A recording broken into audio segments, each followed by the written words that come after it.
నమస్తే HCV news కు స్వాగతం. ముందుగా ముఖ్యాంశాలు. నియోజకవర్గ గౌడ సంఘం మనసమారాధన కార్యక్రమంలో పాల్గొన్న మంత్రి నాదెండ్ల మనోహర్, మాజీ ఎమ్మెల్యే అన్నాబత్తుని శివకుమార్. శ్రీ వాసవిమాత ఆలయంలో వైభవంగా శ్రీ రమాసహిత సత్యనారాయణ స్వామి వ్రతాలు. విశిష్ట అతిథిగా పాల్గొన్న పెనుగొండ వాసవి పీఠం పీఠాధిపతి శ్రీ ప్రజ్ఞానంద సరస్వతి స్వామి. వైకుంఠపురంలో వైభవంగా సామూహిక సత్యదేవుని వ్రతాలు. మరో 2 ఆదివారంలో వ్రత పూజలుంటాయి. ఆలయ సహాయ కమిషనర్ బి అనుపమ. ఆర్టీ విశ్రాంత ఉద్యోగుల బకాయిలు వెంటనే చెల్లించాలని ప్రభుత్వాన్ని డిమాండ్ చేసిన విశ్రాంత ఉద్యోగుల సంఘం. వన సమారాధనలకు నెలవైన కార్తీక మాస ప్రాధాన్యతను చాటుతూ తెనాలి నియోజకవర్గ పట్టణ గౌడ సంఘం కార్తీక వన సమారాధన కార్యక్రమాన్ని వైకుంఠపురం దేవస్థానంలో రాజకీయాలకు అతీతంగా ఏర్పాటు చేసిన క్రమంలో రాష్ట్ర పౌర సరఫరాల శాఖ మంత్రి నాదెండ్ల మనోహర్, మాజీ శాసనసభ్యులు అన్నాబత్తుని శివకుమార్ విశిష్ట ఆత్మీయ అతిథులుగా పాల్గొని గౌడ సంఘీయులకు అభినందనలు తెలిపారు. నియోజకవర్గ పట్టణ గౌడ సంఘం నాయకుల ఆధ్వర్యంలో ఆదివారం వైకుంఠపురం దేవస్థానంలో నిర్వహించిన గౌడ సంఘ కార్మిక వన సమారాధన కార్యక్రమం ఆద్యంతం ఆహ్లాదభరితంగా కొనసాగింది.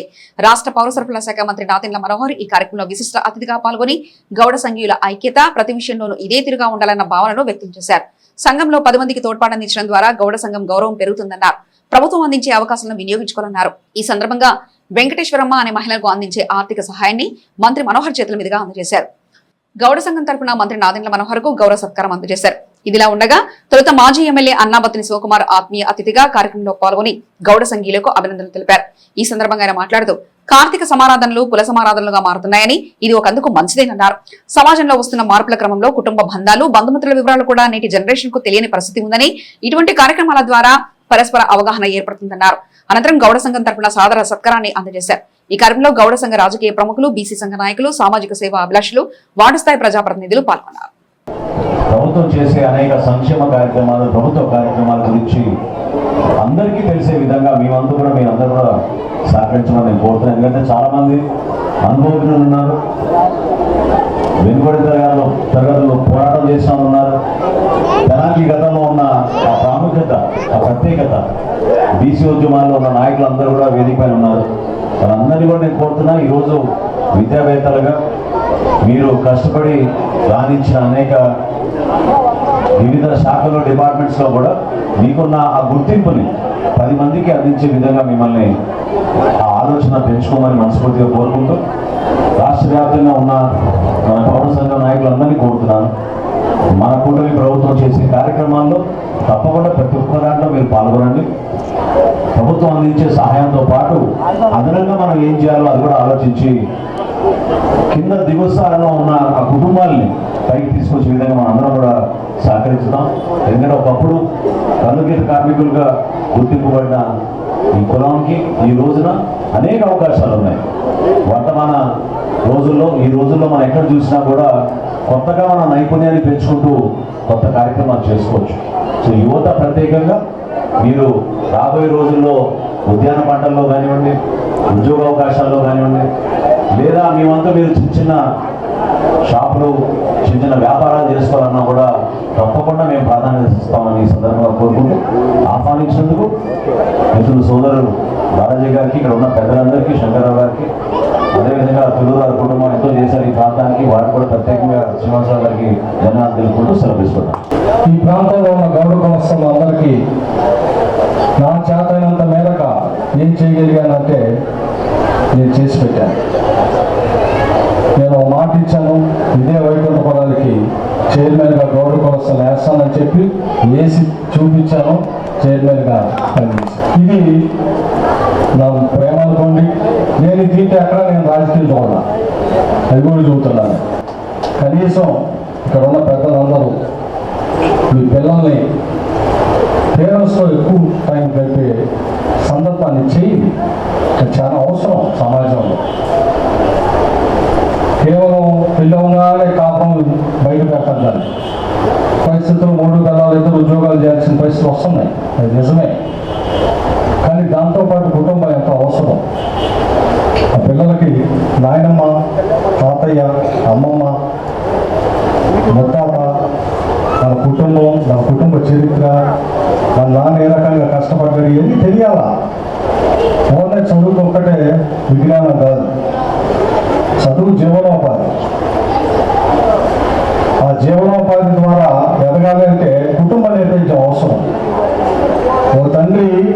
పిల్లడికి తను ఎంత కష్టపడి ఈ పిల్లల్ని పెంచిందో చెప్పలేడు. ఏం చెప్పుకుంటాడు? ఎవరు చెప్పగలుగుతారు? ఆ ఇంట్లో ఉన్న నాయనమ్మో అమ్మమ్మో తాతమ్మో చెప్పగలిగేది. లేదు తాత చెప్పగలుగుతాడు, అదే నాయన మన కుటుంబం ఇంతరా, ఇదిగో మీ నాన్న ఇంత కష్టపడితే ఈరోజు ఈ స్థాయిలో ఉన్నాం అని చెప్పి ఆ తండ్రి గురించి చెప్పగలుగుతారు. ఆ సంబంధాలనే మనం తగేసామనుకో ఎలా తెలిసింది? అందుకని దయచేసి అందరూ పిల్లల్ని, ఎందుకంటే ఈరోజు నేను చాలా అనుభవాలు ఉన్నాయి. ఈరోజు మనం తెనాలి పట్టణంలో శ్రీ లక్ష్మీ పద్మావతి సమేత వెంకటేశ్వర స్వామి టెంపుల్ దైవ సన్నిధిలో ఈ వన సమారాధన కార్యక్రమాన్ని మన సంఘీయులు అందరూ ఎంతో ఉత్సాహంగా నిర్వహిస్తున్నాం. అందరూ కూడా సంఘీయులు పాల్గొని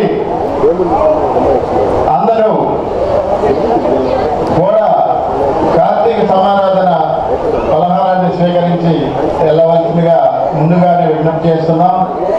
ఆర్యవైశ్యుల ఇలవేలుపు జన్మస్థలమైన పెనుగొండకు కూటమి ప్రభుత్వం వాసవి పెనుగొండగా ప్రకటించడం ఆర్యవైశ్యులందరికీ ఆనందదాయకమైన అంశమని, వాసవి పెనుగొండగా నామకరణం చేసే రోజున ప్రతి ఆర్యవైశ్యుని ఇంట శ్రీ వాసవి మాత పూజా కార్యక్రమాలు విశేషంగా నిర్వహించాలని వాసవి పీఠం పీఠాధిపతులు శ్రీ ప్రధ్యానంద సరస్వతి స్వామి, శ్రీ వాసవి యూత్ ఏర్పాటు చేసిన సామూహిక సత్యనారాయణ స్వామి వ్రత పూజలలో విశిష్ట అతిథిగా పాల్గొనే సందర్భంగా అనుగ్రహ భాషణం చేశారు. స్థానిక బోస్ రోడ్ లో వెంచేసి ఉన్న శ్రీ వాసవి కన్యకా పరమేశ్వరి దేవస్థానం ప్రాంగణంలో వాసవి యూత్ ఆధ్వర్యంలో ఆదివారం 13వ వార్షికోత్సవ సందర్భంగా 1000 మంది దంపతులతో శ్రీ రమా సహిత సత్యనారాయణ స్వామి వారి వ్రత పూజా కార్యక్రమాలను విశేషంగా నిర్వహించారు. కార్యక్రమంలో విశిష్ట అతిథిగా పాల్గొన్న పెనుగొండ శ్రీ వాసవి పీఠాధిపతులు శ్రీ ప్రధ్యానంద సరస్వతి స్వామి భక్తులను ఉద్దేశించి అనుగ్రహ భాషణం చేశారు. వాసవి మాత జన్మస్థలమైన పెనుగొండకు రాష్ట్రంలోని కూటమి ప్రభుత్వం అమ్మవారి ఆత్మార్పణ దినోత్సవాన్ని అధికారికంగా నిర్వహించారని, రాష్ట్ర ముఖ్యమంత్రి చంద్రబాబు నాయుడు అమ్మవారికి పట్టు వస్త్రాలు సమర్పించారని, అదే సంవత్సరం వాసవి పెనుగొండగా నామకరణం చేయనున్నట్లు ప్రకటించడం గొప్ప విషయమన్నారు. వాసవి పెనుగొండగా నామకరణం చేసే రోజున ప్రతి ఆర్యవైశ్యుని ఇంట వాసవి మాతకు ప్రత్యేక పూజలు నిర్వహించాలని, అమ్మగా అనుగ్రహం ఉంటే అన్ని ఉన్నట్లే అన్నారు. ఈ విశిష్ట కార్యక్రమంలో వరల్డ్ వాసవి యూత్ రాష్ట్ర అధ్యక్షులు దేవతి భావన్ నారాయణ, బాపట్ల జిల్లా ఆర్యవైశ్య సంఘం అధ్యక్షులు తూనుకుంట్ల శ్రీనివాసరావు, చుండూరు ఉమామహేశ్వరరావు, పట్టణ వాసవి యూత్ వ్యవస్థాపకులు నాలం రజనీ కుమార్, కొప్రావురి హరికిషోర్, మునగల శ్యాంప్రసాద్, కార్యవర్గం, పలువురు ఆర్యవైశ్య సంఘం ప్రముఖులు పాల్గొన్నారు. పశ్చిమ గోదావరి జిల్లా మాత్రమే పెనుగొండ శ్రీమద్ వాసవి కన్యకా పరమేశ్వరి అమ్మవారు జన్మించి ఆత్మాహుతి చేసుకున్న ఏకైక స్థానమే పెనుగొండ. మన రాష్ట్ర ప్రభుత్వం వారు, ఉమ్మడి ప్రభుత్వం వారు ఎంతో శ్రద్ధాభక్తులతో వాసవి మాతని ప్రార్థించి మన రాష్ట్ర ముఖ్యమంత్రి వర్యులు శ్రీమాన్ నారా చంద్రబాబు నాయుడు గారు అమ్మవారి యొక్క ఆత్మార్పణ పర్వదినాన్ని అధికారికంగా ప్రకటన చేశారు పోయిన సంవత్సరం. ఆ రోజు స్వయముగా ముఖ్యమంత్రి గారు వచ్చి అమ్మవారికి పట్టు వస్త్రాలు సమర్పణ చేశారు. ఆ రోజు మేము అలాగే అఖిల భారత శ్రీ వాసవి పెనుగొండ టెంపుల్ ట్రస్ట్ అధ్యక్షులైన శ్రీమాన్ పి డాక్టర్ గోవిందరాజులు గారు కూడా, సార్ మీరు పెనుగొండని వాసవి పెనుగొండగా చెయ్యాలి అని సభాముఖంగా తెలియపరిచాము. గత ప్రభుత్వం వారికి కూడా తెలియపరిచాము. కానీ పరమాత్ముడు ఇప్పుడు ఈ ప్రభుత్వం ద్వారా, ఈ ఉమ్మడి ప్రభుత్వం ద్వారా పెనుగొండకి వాసవి పెనుగొండ అనే నామకరణం చేయడం చాలా గొప్ప విషయం అన్నమాట. వాసవి యూత్ ఆర్గనైజేషన్ వారి సమక్షంలో జరుగుతున్న సత్యనారాయణ స్వామి నోములు కార్తీక వన సమారాధన కార్యక్రమానికి మమ్మల్ని రమ్మని పిలిచారు. ఈ కార్యక్రమం చాలా అద్భుతంగా ఉంది, చాలా బ్రహ్మాండంగా ఉంది. ఈ కార్యక్రమానికి ఆ దేవుని కృప వల్ల, వాసవి మాత కృప వల్ల అంతా మంచి జరగాలని, ఇలాంటి కార్యక్రమాలు వాసవి ఆర్గనైజేషన్ వాళ్ళు మళ్ళీ ఎన్నో కార్యక్రమాలు చేయాలని, నేను వాసవి వరల్డ్ ఆర్యవైశ్య మహాసభకు స్టేట్ ప్రెసిడెంట్గా ఉన్నాను. నన్ను ఈ చీఫ్ గెస్ట్గా పిలిచారు. వారికి మన ఆర్గనైజేషన్ అందరికీ కృతజ్ఞతలు తెలియజేసుకుంటున్నాము. ఇలాంటి కార్యక్రమాలకు ఎలాంటి సహకారం కావాలన్నా కానీ నేను కూడా ముందుండి సహకరిస్తానని తెలియజేస్తున్నాను. తెనాలి పట్టణ వాసవి యూత్ ఆధ్వర్యంలో గత 13 సంవత్సరాల నుంచి వన సమారాధన, అట్లాగే కార్తీక మాసంలో సామూహిక సత్యనారాయణ స్వామి వన సమారాధన జరుగుతుంది. అది మరి ఈ కార్యక్రమంలో ఇవాళ మా వామ్ ప్రెసిడెంట్ గారు రావడం, అట్లానే పెనుగొండ క్షేత్రాధిపతి పీఠాధిపతి బాలస్వామి గారు రావడం నిజంగా మాకు ఎంతో ఆనందం. మా వాసవి యూత్ ద్వారా అనేక సేవా కార్యక్రమాలు తెనాలి పట్టణంలో చేయడం జరిగింది. ఈ సంవత్సరం అధ్యక్షులుగా మా బదిరి, అట్లానే ప్రధాన కార్యదర్శిగా సతీషు తొక్కయ్య గారు ఆధ్వర్యంలో ఇవాళ ఈ కార్యక్రమాలు జరగడం ఎంతో ముదావహం. అదేవిధంగా ఈరోజు చూసుకుంటే వాసవి అమ్మవారి కృపతో అనేక కార్యక్రమాలు జరిగే క్రమంలో ఈరోజు కూటమి ప్రభుత్వంలో పెనుగొండ క్షేత్రానికి, పశ్చిమ గోదావరి జిల్లాలో ఉన్న పెనుగొండ క్షేత్రానికి వాసవి పెనుగొండగా నామకరణం చేశారు. ఈ వాసవి మరి ఈ యొక్క కూటమి ప్రభుత్వం వారు. మేము ప్రత్యేకంగా ఈ ఆర్గనైజేషన్ ద్వారా తెలియజేసేది ఏంటంటే, వాసవి పెనుగొండ నామకరణం చేసిన ఈ యొక్క కూటమి ప్రభుత్వానికి మేము తెనాలి వాసవి కన్యకాపరమేశ్వరి దేవస్థానం తరఫున ప్రత్యేకంగా ధన్యవాదాలు తెలియజేస్తున్నాం. ఈ కార్యక్రమం చేయటం ఎంతో కష్టపడితే కానీ నెల 15 రోజులు కష్టపడితే కానీ ఒక్కసారి చేర్చి సత్యనారాయణ వ్రతాలు చేస్తున్నారంటే తెనాలి వాసవి వాళ్ళందరికీ కూడా, వాసవి నాయకులందరూ కూడా ధన్యవాదాలు తెలుపుతూ ఈ కార్యక్రమం నిర్వహిస్తున్నారు. ప్రజా సంక్షేమ పథకాలకు తాము వ్యతిరేకం కాదని, వేల కోట్ల రూపాయలు వాటికి వెచ్చిస్తున్నారని, వాటితో పాటుగా ఆర్టీసీ రిటైర్డ్ ఎంప్లాయీస్ బకాయిలు కూడా కూటమి ప్రభుత్వం పెద్ద మనసు చేసుకుని విడుదల చేయాలని ఆర్టీసీ విశ్రాంత ఉద్యోగుల సంఘం ప్రభుత్వాన్ని డిమాండ్ చేసింది. ఆదివారం RTC staff and worker association హాల్లో విశ్రాంత ఉద్యోగుల సంఘం సమావేశం నిర్వహించారు. కూటమి ప్రభుత్వం వచ్చిన తర్వాత నుండి ఆర్టీసీ విశ్రాంత ఉద్యోగులకు రావాల్సిన బకాయిలు ఇంకా పెండింగ్ లోనే ఉన్నాయని, 2026 జనవరిలోగా ఆర్టీసీ విశ్రాంత ఉద్యోగుల బకాయిలు చెల్లించాలని ప్రభుత్వానికి విన్నవించారు. 2024 డిసెంబర్ నుంచి ఉద్యోగ విరమణ చేసిన ప్రతి ఉద్యోగికి 12 నుంచి 25 లక్షల వరకు ప్రభుత్వం నుండి బకాయిలు రావాల్సి ఉందన్నారు. విశ్రాంత ఉద్యోగుల కుటుంబ పరిస్థితులను గుర్తించి ప్రభుత్వ బకాయిలు విడుదల చేయాలని కోరారు. 26 జనవరిలోపు బకాయిలు చెల్లించకుంటే తదుపరి కార్యాచరణగా ఆందోళనకు సిద్ధమవుతామని విశ్రాంత ఉద్యోగ సంఘ నాయకులు స్పష్టం చేశారు. ఈ సమావేశంలో CH Parishuddharao, Sheikh Jilani, N Anjaneyulu, R Rammohan Rao తదితర సభ్యులు ఉన్నారు. మాకు 2024 నుంచి ఈరోజు అక్టోబర్ 31 వరకు కూడా రిటైర్డ్ ఎంప్లాయీస్కి ఎలాంటి బెనిఫిట్స్ ఇవ్వలేదు. దానివల్ల మాకు చాలా ఇబ్బందికరంగా ఉంది. మేము ఈ డబ్బుల్ని మా సర్వీస్ రూపంగా దాచుకోవడం అయింది. మరి ఈరోజు కూడా సంవత్సరం అయినా కానీ మా బెనిఫిట్స్ మాకు ఇవ్వటం లేదు. దానివల్ల మాకు డబ్బులు రాక ఆర్థికంగా చాలా ఇబ్బంది పడుతున్నాం. దానివల్ల కూడా మానసికంగా కూడా ఇబ్బంది పడుతున్నాం. కొంతమంది మానసిక ఇబ్బందుల వల్ల ఈ సర్వీసులో ఉండి డిసెంబర్ 2024 నుంచి ఈరోజు కూడా 3 చనిపోయారు ఏం డబ్బులు రాక. అలాంటి పరిస్థితి రానిద్యం మనం చేస్తూ ఉన్నాం. మేము అడిగేది ఏంది, మా డబ్బులు మాకు ఇవ్వమని కోరుతా ఉన్నాం. మా డబ్బులు మాకు ఇవ్వాల్సిన బాధ్యత మీకుంది. అసలు రిటైర్డ్ అయిన ఎంప్లాయీస్ డబ్బులు ఆపుతుంది సార్, ఎలా ఆపుతారు? ఆపకూడదు కదా. మా బాధ వినండి. మేము తినడానికి తిండి లేక అల్లాడిపోతున్నారు. మా డ్రైవర్ ఉన్నాడు పరిశుద్ధరావు అని, ఆయన భార్య లేదు, కూతురు ఉన్నారు, ఎడమైపోయారు, కొడుకులుంటే నువ్వు ఉద్యోగంలో ఎప్పుడు నీకు మేము పెడతామో ఇబ్బంది పెడుతున్నారు. అలాంటి పరిస్థితి మేము ఎలా బతకాలా? మేము బతకాలంటే మా డబ్బులు మాకు కావాలి సార్. అందరూ అంటే ప్రభుత్వం ఏదైతే సంక్షేమ పథకాలు ఉన్నాయో, ఏదైతే పెన్షన్ ఉన్నాయో అవి కూడా మాకు వర్తించేట్టు చేయండి సార్. చేస్తే మాకు చాలా సంతోషంగా ఉంటుంది. మరి ఈ యొక్క విషయాన్ని కూడా మేము స్థానిక ఎమ్మెల్యే గారు, గౌరవనీయులు నాదిరి మనోహర్ గారు కూడా తీసుకెళ్తాం సార్. మీరు అందరూ కలిసి కూడా మాకు ఏదో చేస్తే ఇబ్బంది లేకుండా ఉంటుంది సార్. మాకు రావాల్సిన పథకాలు ఏమీ ఇవ్వలేదు. మాకు రావాల్సిన బకాయిలు ఇంతవరకు ఏమీ ఇవ్వలేదు. మేము చాలా కష్టపడుతున్నాము. ఉండటానికి ఇల్లు కూడా లేదు. దయచేసి మాకు రావాల్సిన పథకాలను మాకు ఇవ్వవలసిందిగా, మాకు రావాల్సిన బకాయిలను దయచేసి ఎంత తొందరగా అయితే అంత తొందరగా ఇస్తారని కోరుకుంటున్నాము.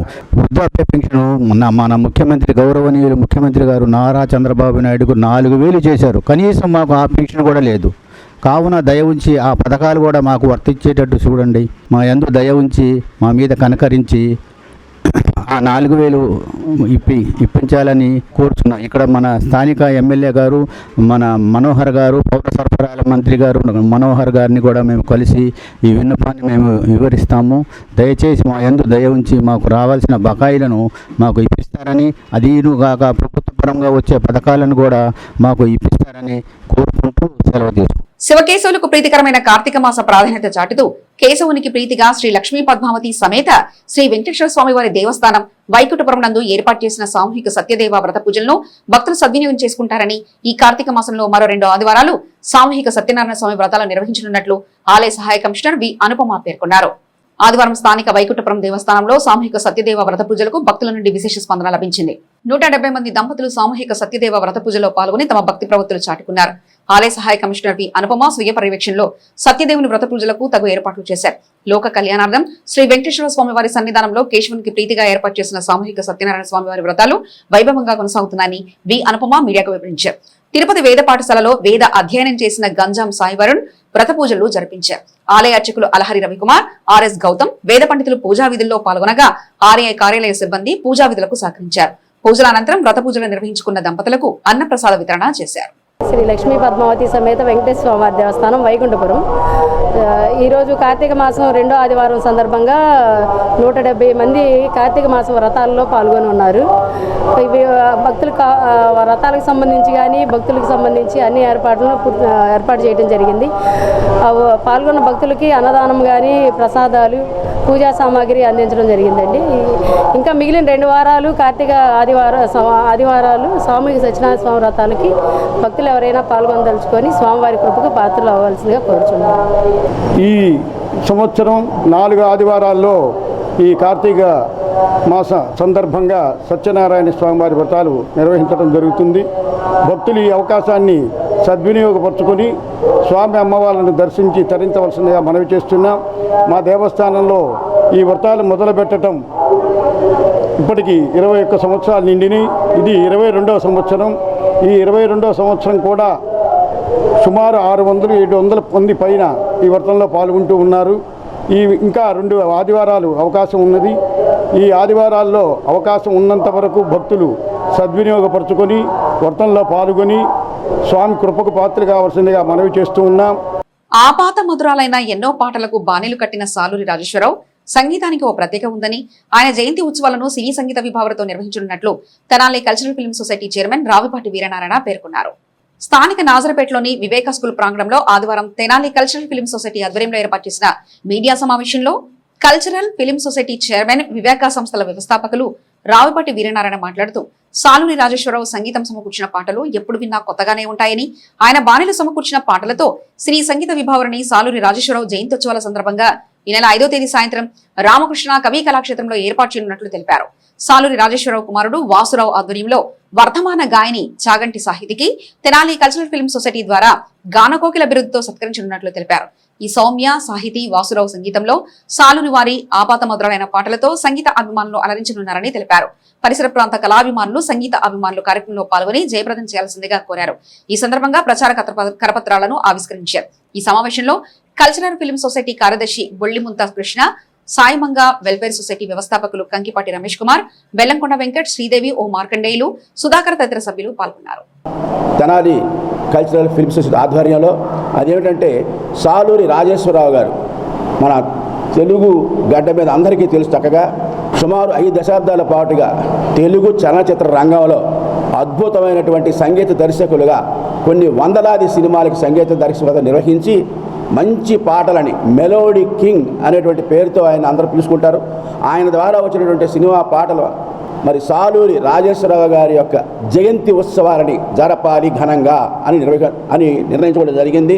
దానిలో భాగంగా మరి వారి యొక్క తనయులైనటువంటి అంటే ఎస్ రాజేశ్వరరావు గారి మరి 3వ అబ్బాయి సాలూరి వాసురావు గారి యొక్క ఆధ్వర్యంలో ఒక మంచి చక్కటి సంగీత విభావరి ఏర్పాటు చేయాలి అని నిర్ణయం తీసుకోవడం జరిగింది. చాగంటి సాహితీ అనేటువంటి ఆ గాయని మనకి ఒక చక్కటి అవార్డు ఇవ్వాలని నిర్ణయం తీసుకోవడం జరిగింది. అది సాలూరి రాజేశ్వరరావు గారి యొక్క మెమోరియల్ అవార్డు. అది ఆ పాపకి ఇవ్వడం జరుగుతుంది. చక్కగా 5వ తారీఖు సాయంత్రం ఒక మంచి పాటలు హాయిగా విని అందులో మెలోడీ కింగ్ ఎస్ రాజేశ్వరరావు గారి పాటలు అంటే అద్భుతంగా ఉంటాయి. అలాంటివన్నీ కూడా మళ్ళీ మధుర స్మృతులుగా మనందరం గుర్తుపెట్టుకుని ఆనందించి సక్సెస్ చేయవలసిందిగా కోరుతూ థ్యాంక్ యూ వెరీ మచ్. వారు చెప్పిన ప్రకారం మనందరం కూడా దీనిలో సభ్యులు కాబట్టి అందరం కూడా ఈ కార్యక్రమాన్ని జయప్రదం చేయాలని కోరుతున్నాం. వృద్ధాప్యం వచ్చే అనారోగ్య సమస్యలకు ఆపరేషన్ లేకుండా మెరుగైన వైద్యం ఆయుర్వేదం ద్వారా అందించే అవకాశం ఉందని, ఈ అవకాశాన్ని అందరూ సద్వినియోగం చేసుకోవాలని కశ్యప్ ఆయుర్వేద వైద్యశాల వైద్య నిపుణురాలు డాక్టర్ మహిత పేర్కొన్నారు.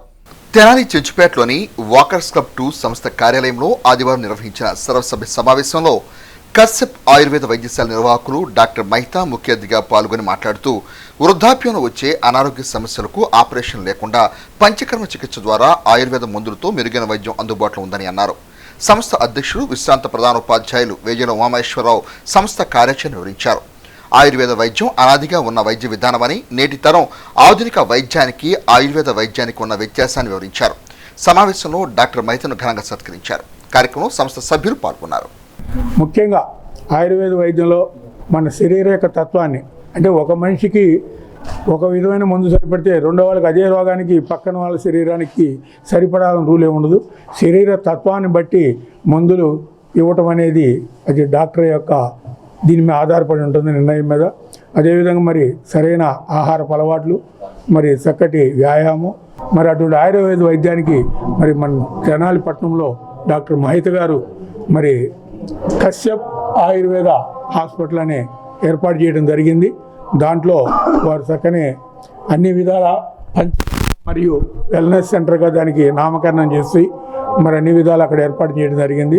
దీన్ని మరి ప్రతి ఒక్కళ్ళు సద్వినియోగం చేసుకుంటారని భావిస్తూ సెలవు తీసుకుంటాం. కిడ్నీ డిసీజెస్ అలా ఉన్నాయనుకోండి, కిడ్నీ స్టోన్స్ అలా ఆపరేషన్ అంటారు అల్లోపతి వాళ్ళు అయితే, అలా కాకుండా మనం చాలా వరకు పక్షవాతానికి కానీ కిడ్నీ స్టోన్స్కి కానీ లేదంటే గర్భాశయ గ్రంథులు కానీ ఇలా ఉన్నప్పుడు, లేదు పైల్స్, ఫిషర్ వీటన్నిటికీ కూడా మనం ఆపరేషన్ లేకుండా మంచిగా ఆయుర్వేద మందులతోనే మనం ట్రీట్ చేసే ఇది ఉంటుంది. అలా కాకుండా ఇప్పుడు పెద్ద వయసులో ఇప్పుడు వాకర్స్ క్లబ్ అని పిలిచారు, ఇక్కడ వచ్చే వాళ్ళందరూ కూడా పెద్దవాళ్ళు, వీళ్ళందరికీ కూడా జనరల్గా వచ్చే మోకాళ్ళ నొప్పులు, పెద్ద వయసులో వచ్చే అజీర్ణ సమస్యలు కానీ వీటన్నిటికీ కూడా మనం ఆయుర్వేదంతోనే మంచిగా ట్రీట్ చేయగలుగుతాం. సగటు సాధారణ కుటుంబంలోని సమస్యల పట్ల అవగాహనతో అనుకోని కష్టం నష్టం ఏర్పడినప్పుడు ఆ కుటుంబాలకు తమ వంతు చేయుతను అందించేందుకు మాస సంస్థ చిత్తశుద్ధితో వ్యవహరిస్తుందని ఆ సంస్థ వ్యవస్థాపకులు సుద్దపల్లి నాగరాజు కన్ను పోగొట్టుకున్న దేవిశెట్టి సాయిబాబుకు మిత్రమండలి తరఫున 50,000 ఆర్థిక సహాయం అందజేసిన సందర్భంలో పేర్కొన్నారు. స్థానిక మార్కెట్ సెంటర్లోని మాస స్వచ్ఛంద సంస్థ కార్యాలయంలో ఆదివారం ఏర్పాటు చేసిన సమావేశంలో గడిచిన సెప్టెంబర్ నెలలో విజయవాడ రైల్వే పోలీస్ దాడిలో గాయపడి కన్ను పోగొట్టుకున్న దేవిశెట్టి సాయిబాబు కుటుంబ పరిస్థితిని గుర్తించి అక్బర్ సాయిగోపి మిత్రమండలి మాస సంస్థ వ్యవస్థాపకులు సుద్దపల్లి నాగరాజు 50,000 రూపాయల ఆర్థిక సహాయాన్ని దేవిశెట్టి సాయిబాబుకు అందజేశారు. ఈ సందర్భంగా సుద్దపల్లి నాగరాజు మాట్లాడుతూ అనుకున్న విధంగా జరిగిన పరిణామాల నేపథ్యంలో కన్ను పోగొట్టుకున్న సాయిబాబు తల్లి క్యాన్సర్ వ్యాధితో బాధపడుతున్నారని, ఉపాధి అవకాశాలు లేని ఆ కుటుంబానికి తమ వంతుగా సహాయం అందించినట్లు తెలిపారు. సాయిబాబు సమస్యను తెనాలి శాసనసభ్యులు రాష్ట్ర మంత్రివర్యులు నాదెండ్ల మనోహర్ దృష్టికి తీసుకెళ్లామని, ఉద్యోగ అవకాశం కల్పిస్తామని హామీ ఇచ్చినట్లు తెలిపారు. ఆ కుటుంబ పరిస్థితిని అర్థం చేసుకుని తమ వంతు ఆర్థిక సహాయం అందజేసినట్లు తెలిపారు. మాదిగ అభివృద్ధి సంఘం రాష్ట్ర అధ్యక్షులు కూచిపూడి మోహన్ మాట్లాడుతూ విజయవాడ రైల్వే పోలీస్ సాయిబాబాపై విచక్షణరహితంగా దాడి చేశారని, అయితే పోలీస్ అధికారులు కేసును నీరుగారుస్తున్నారని ఆరోపించారు. ఈ విషయంపై న్యాయ పోరాటం చేయనున్నట్లు తెలిపారు. ఈ కార్యక్రమంలో సాయిగోపి, అక్బర్, మాస్ కార్యవర్గ సభ్యులు పాల్గొన్నారు. అక్బర్ అండ్ సాయిగోపి మిత్ర బృందం వారు, అలాగే మాదిగ అభివృద్ధి సంక్షేమ సంఘం రాష్ట్ర అధ్యక్షులు కూచిపూడి మోహన్ గారు, నేను అందరం కలిసి కూడా దేవిశెట్టి జాయిబాబుకి మరి అక్బర్ సాయిగోపి 35,000 రూపాయలు, మిగతా డబ్బులు మొత్తం 55,000 రూపాయలుగా ఆ కుటుంబానికి సహాయార్థం చేయబోతా ఉన్నాం. అతను చాలా ఇబ్బందుల్లో ఉన్నటువంటి కుటుంబం. సెప్టెంబరు 13వ తారీఖున విజయవాడలో రైల్వే సెంట్రల్ పోలీస్ కానిస్టేబుల్ దాడి చేస్తే అతనికి కుడి కన్ను పూర్తిగా పోయింది. ఆ కన్ను కోసం ఎన్నో పోరాటాలు చేశారు. డిఆర్ఎం ఆఫీసు ముట్టడి చేసి ఎంఆర్పిఎస్ ఆధ్వర్యంలో డిఆర్ఎం కలిసి ఒక మెమోరాండం ఇవ్వడం జరిగింది. అలాగే అక్కడ ఎటువంటి న్యాయం జరగకపోవడంతో కనీసం కన్ను పోతే పోలీసు వారు కట్టిన సెక్షన్లో 324 ఏదో కొట్లాడితే చిన్న దెబ్బలు తగిలితే కొట్టే సెక్షన్ పెట్టి ఆ కుటుంబానికి తీవ్ర అన్యాయం చేశారు.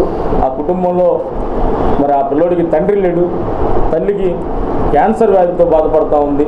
ఆ కుటుంబాన్ని పోషించే పరిస్థితుల్లో పెద్ద కొడుకుగా జాయిబాబు ఉన్నాడు, చిన్న కొడుకు చదువుకుంటున్నాడు. అన్న పరిస్థితి బాగోక తల్లిని అన్నని ఇద్దరిని చూసుకునే విధంగా కూలి పనికి వెళ్ళి బ్రతికే పరిస్థితి ఈరోజు కనపడతా ఉంది. ఇలాంటి కుటుంబాన్ని ఆదుకోవడానికి మనసు లేని మరి ఆ పోలీస్ కానిస్టేబుల్కి కానీ డిఆర్ఎం ఆఫీస్ నుంచి మరి ఎంతో వేడుకున్నారు వెళ్ళి, వాళ్ళకి కానీ మనసు రాలేదు. మరి మన తెనాలి నుంచి నాదెండ్ల మనోహర్ గారిని కూడా కలవడం జరిగింది. ఈ కుటుంబం ఆయన బాగా స్పందించి ఈ కుటుంబానికి న్యాయం చేసే విధంగా బతుకు తెరువు కోసం ఏదో చిన్న ఉద్యోగం ఇప్పిస్తానని చెప్పి మాట ఇచ్చారు. మరి డిపార్ట్మెంట్ వారు, పోలీస్ డిపార్ట్మెంట్ వారు ఆ రైల్వే కానిస్టేబుల్కి అండగా ఉంటూ అతనికే ఒత్తాసు పలుకుంటూ కేసును నీరుగార్చే ప్రయత్నం చేయడం జరిగింది.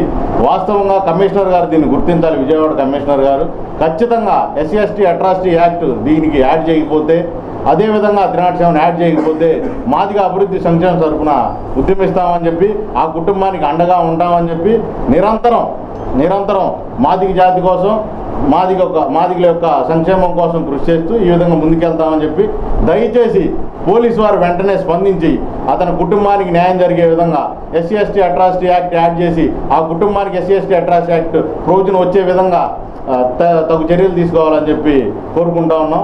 ఈరోజు మా అన్న సుతుబన్ నాగరాజ్ అన్నయ్య గారిని మరియు అక్బర్ అన్న గారిని నా ఆర్థిక స్తోమతని అర్థం చేసుకొని నాకు ఈరోజు కాస్త అమౌంట్ నాకు సహాయం చేశారు. నా ఆర్థిక స్తోమతని నా హెల్త్ సంబంధించింది కానీ మా ఇంటికి వాళ్ళకి సంబంధించింది కానీ వాళ్ళు అర్థం చేసుకొని కాస్త అమౌంట్ అనేది నాకు సహాయం చేశారు.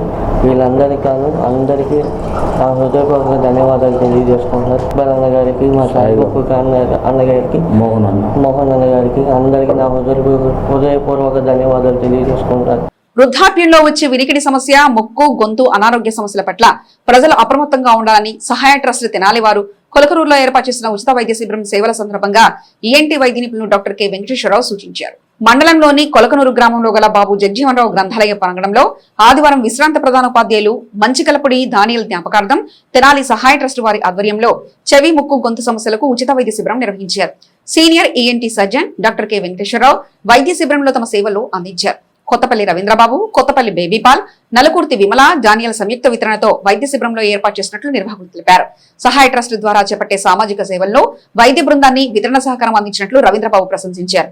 కార్యక్రమంలో సహాయ ట్రస్ట్ కార్యవర్గం సభ్యులు పాల్గొన్నారు.